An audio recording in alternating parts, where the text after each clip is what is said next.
क्या आपको श्री कृष्ण से प्यार है? आप उनका नाम जाप कर पाते हैं? उनका नाम ले पाते हैं? तो मान लो कि आप साधारण व्यक्ति नहीं हो, क्योंकि श्री कृष्ण का नाम लेना कई जन्मों के बाद संभव हो पाता है।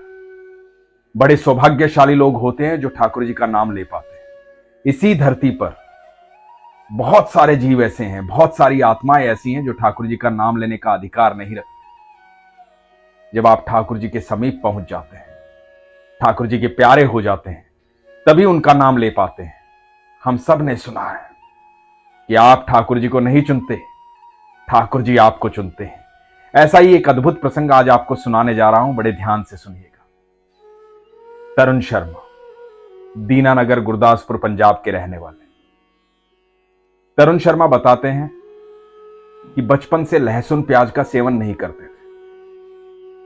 इस बात पर घर में बहुत डांट पड़ती थी, क्योंकि उनके लिए अलग खाना बनाया जाता था। उन्हें लहसुन प्याज पसंद ही नहीं था। अब वो डांट से बचने के लिए करे तो क्या करे। कहीं से पता चला कि जो ठाकुर जी के भक्त होते हैं वो लहसुन प्याज का सेवन नहीं करते। तो इनके रिश्तेदार वृंदावन जा रहे थे। उनसे कहा कि वहां से लड्डू गोपाल ले आना, मैं उनकी सेवा करूंगा। लड्डू गोपाल इसलिए नहीं मंगवाए कि लड्डू गोपाल से प्यार था, लड्डू गोपाल इसलिए मंगवाए क्योंकि लहसुन प्याज के सेवन से बच जाते हैं। और लड्डू गोपाल घर पर आ गए तो माताजी पिताजी को बोला कि मैं लड्डू गोपाल की सेवा करूंगा, इसलिए लहसुन प्याज का सेवन नहीं करूंगा। इस बात पर भी उनको डांट पड़ी, लेकिन बच्चे थे, 15 साल के थे। जैसी सेवा ये कर पाते थे करने लगे। लड्डू गोपाल से मोह बढ़ गया, प्यार होने लगा और इन्होंने रमन रेती वाले गोकुल के गुरु महाराज जी से दीक्षा ली थी। ठाकुर जी के अनन्य भक्त हो गए। पर 15 साल का बच्चा कैसी सेवा करता, अपने भाव से सेवा कर रहा था, मन से सेवा कर रहा था। इतने में 1 साल के बाद यानी कि 2014 में इनके पिताजी बैकुंठ धाम चले गए। पिता का जाना इतनी छोटी उम्र में इन्हें हताश कर गया। बहुत परेशान हो गए। पिताजी बड़ी लंबी बीमारी से गुजर रहे थे। उसके बाद बैकुंठ धाम चले गए। उस इलाज में बहुत खर्चा हुआ, कर्जा भी बहुत हो गया था। पिता के जाने के बाद चाचा के परिवार के साथ रहने लगे। जब चाचा के परिवार के साथ रहने लगे तो बड़े दुख का समय बीत रहा था। तो चाचा जी के यहां एक साधु आए। साधु ने कहा कि आपके यहां जो लड्डू गोपाल हैं उनकी सेवा ढंग से नहीं होती, इसी वजह से समय सही नहीं चल रहा है। आप लड्डू गोपाल जी को वृंदावन ले जाइए और वहां छोड़कर आ जाइए। ये बात तरुण के मन में बैठ गई। तरुण को लगा कि शायद ऐसा हो कि मैं लड्डू गोपाल की सेवा जो है वो ठीक से नहीं कर पा रहा, इसलिए ठाकुर जी चाहते हैं कि वापस जाना है उन्हें, तो मैं वापस लेकर चलता हूं।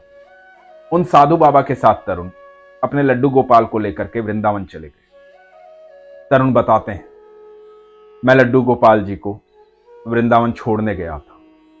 जब मैं ठाकुर जी के पास पहुंचा, जब बाके बिहारी को देखा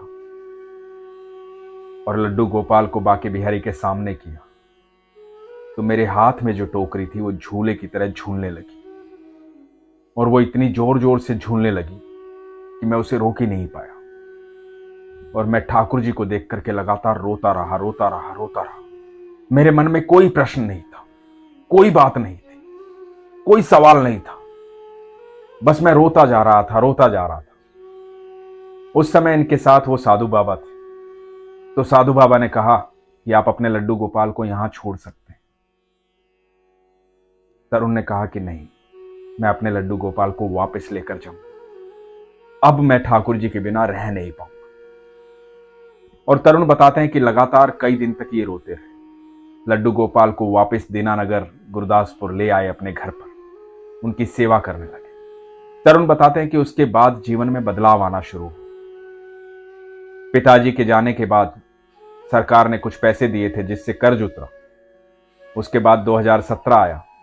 तरुण 19 साल के हो गए थे। पिताजी की सरकारी नौकरी तरुण को मिल गई। घर के हालात सुधरने लगे, सब ठीक होने लगा, सब व्यवस्थाएं अपने आप होने लगी। ठाकुर जी ने जीवन में ऐसे ऐसे लोग दिए जहां ये ठाकुर जी के और करीब पहुंच गए। इनकी भक्ति बढ़ने लगी, विश्वास बढ़ने लगा, इनकी आर्थिक स्थिति ठीक हो गई, मानसिक स्थिति ठीक हो गई, सब कुछ व्यवस्थित हो गया।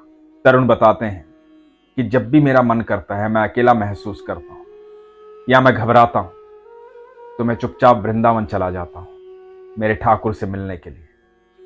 बिना ठाकुर को देखे मुझे चैन नहीं आता। अपने लड्डू गोपाल की सेवा निरंतर करते हैं। पूरा परिवार ठाकुर जी का भक्त है। इनके नाना जी के यहां 100 साल से शालिग्राम के रूप में भगवान की आराधना होती थी। 2020 में वो सेवा तरुण को मिली। तरुण अपने जीवन में बड़े खुश हैं। बताते हैं कि एक दिन ऐसे ही मन खराब था तो वृंदावन चला गया। वृंदावन गया तो सुबह तैयार होकर सेवा कुंज पहुंचा। थोड़ा सा देरी हो गई थी, आरती हो चुकी थी। देरी से पहुंचा तो मैं सोच रहा था कि आज देरी हो गई है, आरती भी हो गई है। इतने में एक बड़ी खूबसूरत औरत दिखाई थी। सर में मांग भरी हुई थी, चेहरे पर बहुत तेज था। तरुण उससे पहले उनसे कभी भी नहीं मिले थे। बताते हैं कि वो औरत मेरे पास आई और मुझे डांट कर बोली कि इतनी देर से क्यों आया है तू, कहां रह गया था। और तरुण उसे चुपचाप देख रहे थे। उस औरत ने कहा कि चल अब आ गया तो हाथ खोल। तरुण ने हाथ खोला। उस औरत ने हाथ में मिश्री और तुलसी पत्र रखा। तरुण मिश्री और तुलसी पत्र को देख रहे थे। मंदिर में बहुत ज्यादा भीड़ नहीं थी, लेकिन जैसे ही सामने देखा वहां कोई भी औरत नहीं थी। मंदिर में भीड़ भी नहीं थी और वो औरत कहीं दिखाई नहीं थी, कहीं भी दिखाई नहीं। तरुण पर ठाकुर जी की कृपा है। तरुण के पिता चले गए, लेकिन ठाकुर जी पिता स्वरूप उनके जीवन में आ गए। ठाकुर जी का आशीर्वाद तरुण पर, उसके परिवार पर सदा बना रहे, हमेशा बना रहे। आपकी आस्था, आपका विश्वास आपको ईश्वर के करीब पहुंचाता है। जब आप विश्वास प्रगाढ़ कर लेते हैं, आपकी आस्था मजबूत होती है।